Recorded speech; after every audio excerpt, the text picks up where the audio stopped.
Imagine this. Your blood sugar just hit 300, and your heart's pounding like a drum in a rock concert. That panic, that dread, it's real, and I've seen it in countless eyes, felt it in rushed phone calls at midnight. But here's the kicker. You don't need to overhaul your diet to bring it down or keep it from spiking again. I'm diving straight into a battle-tested plan to tackle those scary highs right now and stop them before they start, using science, timing, and tricks you've probably never considered. Let's pivot to something you might not see coming. Did you know the silent saboteurs of your blood sugar aren't just in your fridge? They're in your bedroom, your stress levels, even your water bottle.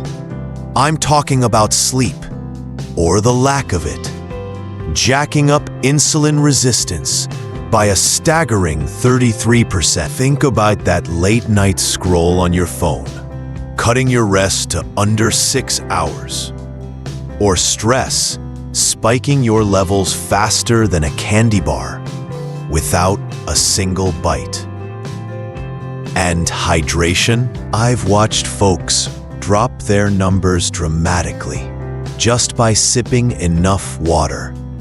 64 ounces daily can be a game changer. Picture this: a busy mom juggling work and kids, barely drinks all day, then chugs water at night, only to wake up every hour for bathroom trips, wrecking her sleep. Her blood sugar through the roof. We'll unpack how to outsmart these hidden traps, layer by layer. With moves so practical, you'll wonder why you didn't start soon. Let's dig into why sleep isn't just rest. It's a blood sugar reset. Research shows less than 6 hours of shut-eye messes with how your body handles insulin, making every meal a bigger risk. Set a bedtime alarm, just like you do for waking up. Create a 30-minute wind down. No screens, maybe a book or soft music, and keep your room cool, around 65 to 68 degrees Fahrenheit. I've seen patients transform their mornings just by sticking to this. Then there's stress, a silent assassin. Cortisol, the stress hormone, pushes glucose into your bloodstream, readying you for a fight or flight that never comes. A simple fix? Start your day with 5 minutes of meditation. Just sit, breathe, focus. Add a 30-second cold shower. Yes, it sounds nuts, but it snaps you out of that fog. And hydration. Front load. Get most of your 64 ounces before 2 p.m. to avoid those sleep-disrupting nighttime trips. Check your urine. Aim for a light lemonade shade. If you're active, toss in electrolytes. 400 milligrams potassium, 200 milligrams magnesium daily. These aren't just tips. They're lifelines I've seen work over and over, pulling people back from the edge of constant spikes. First, let's build your emergency kit for when that meter screams a high reading. Non-emergency, mind you. If you're vomiting, confused, or breathing like you've run a marathon, get to a hospital fast. It could be diabetic ketoacidosis. But for those 300+ moments without severe symptoms, here's your playbook. Start with strategic hydration. Grab 16 ounces of water. Mix in a tablespoon of fresh lemon juice and a tablespoon of apple cider vinegar. Want a boost? Toss in cucumber slices. This isn't just a drink. Dehydration alone can bump your blood sugar by 50 points per studies. The acetic acid in vinegar, It ramps up insulin sensitivity by up to 34%. I recall a guy, mid-50s, who swore by soda over water until one spike scared him straight. He tried this mix, and within days, his numbers started dipping. Next, move briskly. Walk for 10 minutes at about 100 steps per minute, keeping your heart rate between 90 and 120 beats. Can't walk? Do seated marches. Research backs this. Light movement can slash levels by 30 to 40 points in just 15 minutes. But don't overdo it.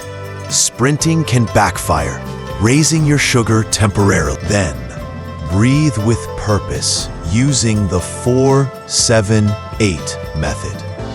Sit straight, tongue behind your upper front teeth. Exhale with a whoosh through your mouth. Inhale through your nose for a count of 4. Hold for 7. Exhale for 8. Repeat 4 times. This cuts stress hormones that keep sugar elevated. I've guided folks through this over the phone, hearing their shaky breaths, steady as their panic fades.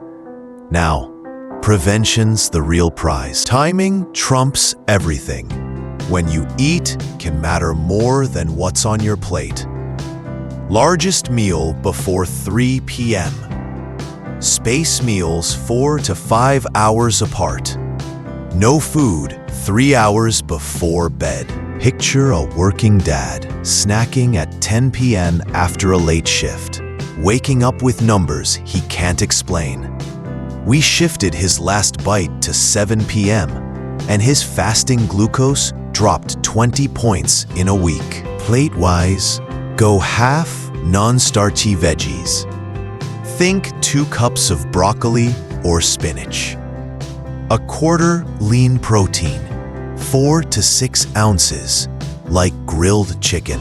The rest, complex carbs, or more veggies if you'd rather. Add a tablespoon each of healthy fats and vinegar to optimize the response. These aren't guesses. They're patterns I've tracked in hundreds of lives, tweaking portions and clocks until the numbers sing. Morning routines set the tone. Coffee lovers, listen up. Sipping on an empty stomach can spike your sugar by 50%. Eat a protein-packed breakfast first, eggs, Greek yogurt. Then wait 90 minutes post-waking for that brew. Pro tip, stir in a teaspoon of cinnamon. It's not just tasty, it helps curb the spike. Movement through the day adds up to a 10-minute walk within 30 minutes of each meal, or 50 air squats if you're stuck inside. Stand every hour for 2 minutes. Set an alarm. Small shifts, big drops. These are the building blocks, rooted in what I've witnessed turn chaos into control. But wait, here's a curveball that'll make you rethink everything. Did you know stress can jack up your blood sugar more than a slice of cake, even on an empty stomach? I've seen it firsthand. A woman, always on edge from a high-pressure job, had readings that made no sense with her decent eating habits. We dug deeper. Her cortisol was through the roof. Stress hormones dump glucose into your blood, prepping you for danger.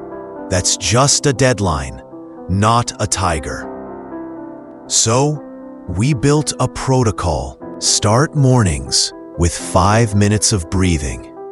Inhale 4, hold 4, exhale 4. Do it before meetings or when life piles up. Add 10 minutes outside, walking in nature. Studies show it slashes stress hormones significantly. Write down 3 things you're grateful for daily. It sounds soft, but it rewires your head. And those cold showers? 30 seconds.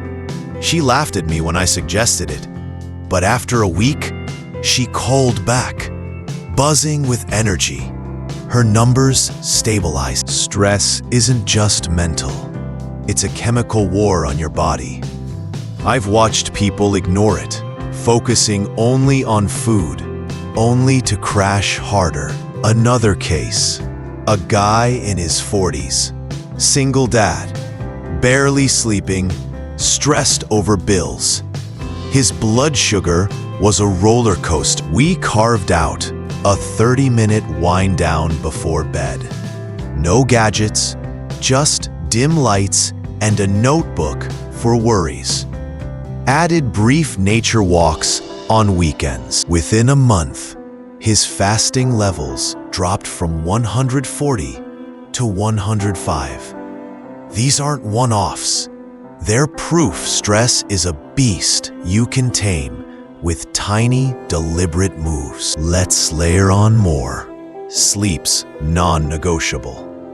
Under 6 hours, and your insulin resistance climbs 33% per research. Set that bedtime. Cool the room, wind down. Hydration's a stealth weapon too. 64 ounces front-loaded.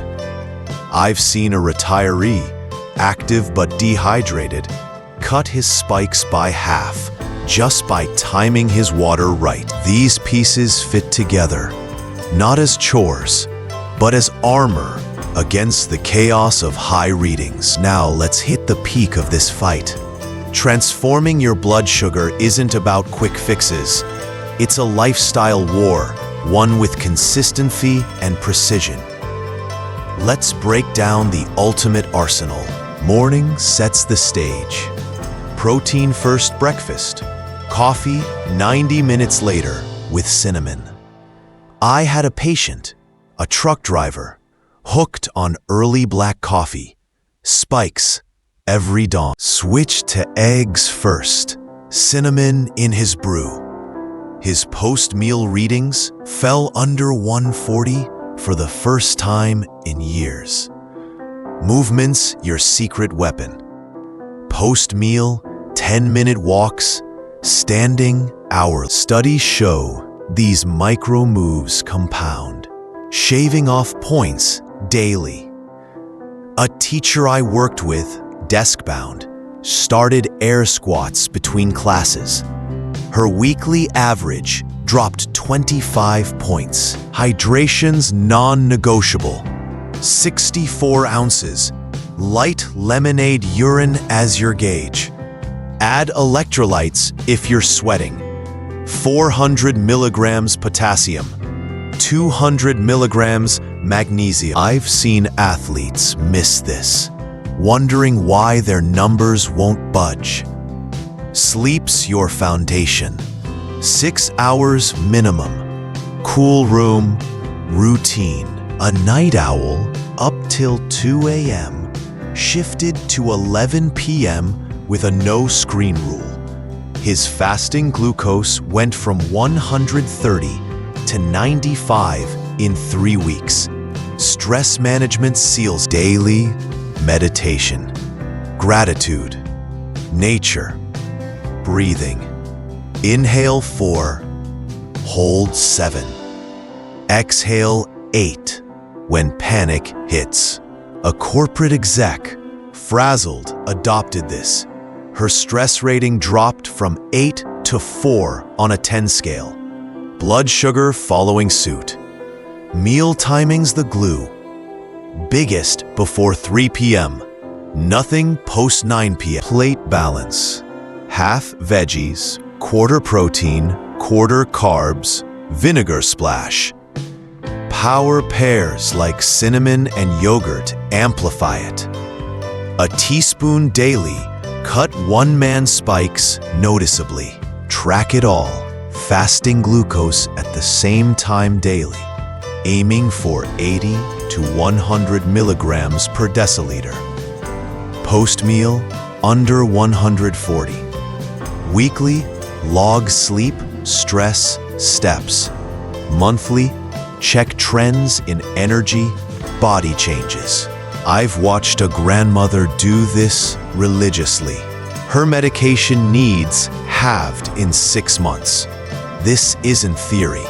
It's a roadmap I've walked with people from every corner, tweaking, testing, proving. One standout: a construction worker, rough diet, constant highs. We layered in timing, walks, water, ignored perfection, focused on progress. 3 months later, fasting down 40 points, energy up, doctor stunned. Another, a stressed nurse, ignored sleep for shifts, added a cool room, breathing. Her A1C trend shifted downward for the first time in 2 years. These are real battles. One, not with drastic cuts, but strategic shifts. The data's clear. Movement post-meal cuts 30 to 40 points fast. Vinegar boosts sensitivity 34%. Sleep loss hikes resistance 33%. Coffee pre-food spikes 50%. I've seen the numbers lie when stress isn't tamed. Soar when hydration skipped. This comprehensive approach isn't a choice. It's survival. Practice the emergency plan. Water mix, walk, breathe. Even when you don't need it, so you're ready when you do. Add one habit weekly. Timing, then sleep, then stress. Measure, adjust. I've guided folks who thought control was impossible. Now, they own their numbers. This is your blueprint, built on what works, not wishes. Here's a little twist to lighten the load. Stress isn't just a number wrecker, it's almost comically sneaky in how it creeps in. Picture this. You're fine all day, then a work email hits at 8 p.m. and suddenly your chest's tight, mind racing. Next morning, bam, blood sugar's up 20 points, and you didn't even touch dessert. I've laughed with folks over this, how a deadline can do more damage than a donut. One lady I know, always wired, started a quirky habit. Before every stressful call, she'd do 4 rounds of that 4, 7, 8 breathing, making that whoosh sound so loud, her dog would tilt its head like she'd lost it.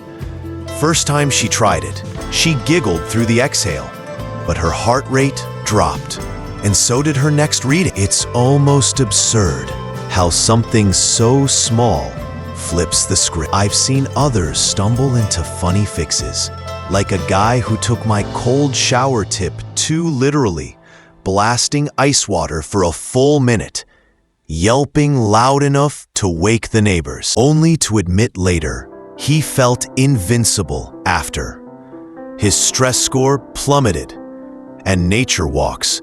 Don't underestimate them. I remember a quiet soul who'd shuffle to a park bench daily, not even walking much, just sitting under trees for 10 minutes. He'd joke it was his tree therapy, but his numbers steadied, and he swore he slept deeper.